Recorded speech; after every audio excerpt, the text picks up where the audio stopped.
The words hit me like a thunderclap. On a quiet autumn evening in Ohio, my brother's wife said, "Just one night, please." For a moment, I couldn't breathe.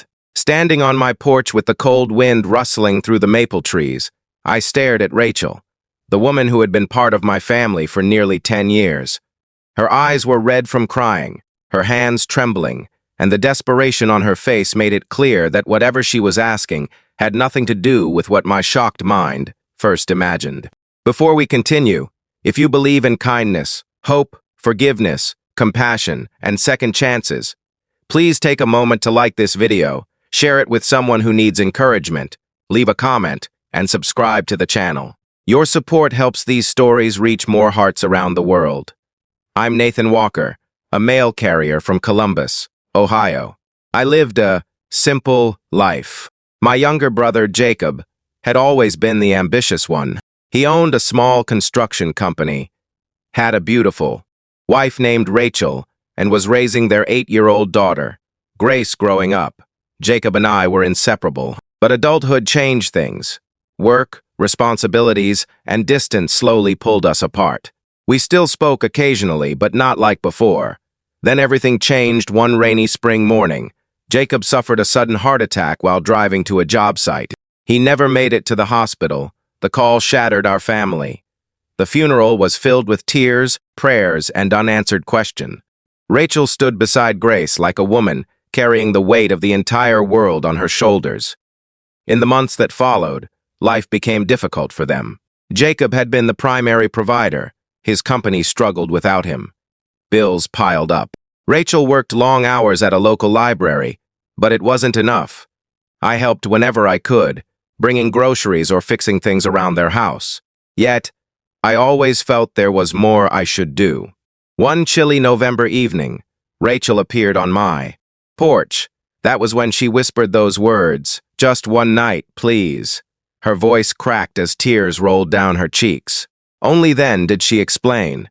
Grace had been having nightmares every night since Jacob died. The little girl kept waking up crying, convinced that everyone she loved would disappear. Rachel had barely slept in weeks. She was exhausted, emotionally drained, and struggling to stay strong. Grace kept asking for her Uncle Nathan. She wanted me to stay one night at their house because it reminded her of the days when Jacob and I would spend weekends together with the family. Somehow, my presence made her feel safe. I agreed immediately. That night changed everything. I slept in the guest room, while Rachel finally got several uninterrupted hours of rest. The next morning, Grace came downstairs smiling for the first time in months. It wasn't a miracle. Her grief wasn't gone, but for the first time hope appeared. One night became occasional weekends. Weekends became family dinners. Slowly, I became more involved in their lives. I helped Grace with homework. I attended school events. I repaired broken fences and leaking faucets. Rachel handled everything she could, but she no longer carried the burden alone. Still, there were challenges. People talked. Some neighbors assumed things that weren't true. Others whispered whenever they saw me helping around the house. The rumors hurt. Rachel considered pulling away entirely. But one evening, Grace overheard some of the gossip and burst into tears. What she said next silenced both of us. She told Rachel she didn't care what people thought. She only knew that Uncle Nathan made her feel like her family wasn't broken anymore. Those words stayed with me. Families aren't always defined by appearances. Sometimes they're defined by who stays. Years passed. Grace grew into a bright, confident teenager. Rachel worked hard and eventually became director of the library branch. Their financial struggles slowly faded. One summer afternoon, nearly 7 years after Jacob's passing, Grace invited us both to her middle school graduation ceremony. As students crossed the stage, the principal spoke about perseverance and community support. Then something unexpected happened.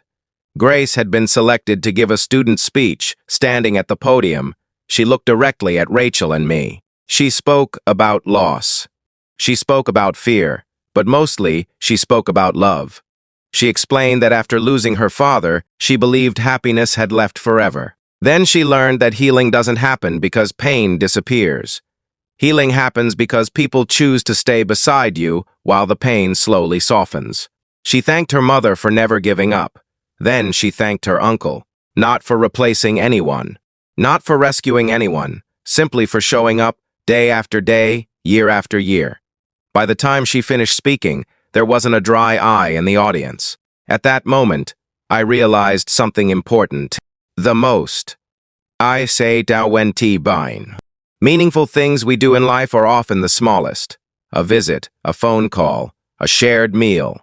One night spent helping someone who feels alone. Before we reach the end of this story, I'd love to hear from you. Have you ever had someone stand beside you during a difficult season of life?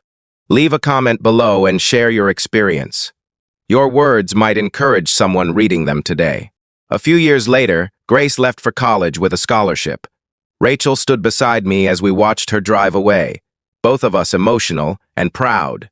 Neither of us spoke for a long moment. We simply smiled.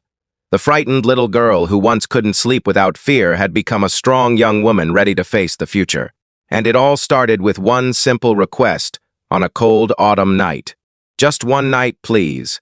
If this story touched your heart, take a moment to like the video, share it with someone you care about, and subscribe for more uplifting stories.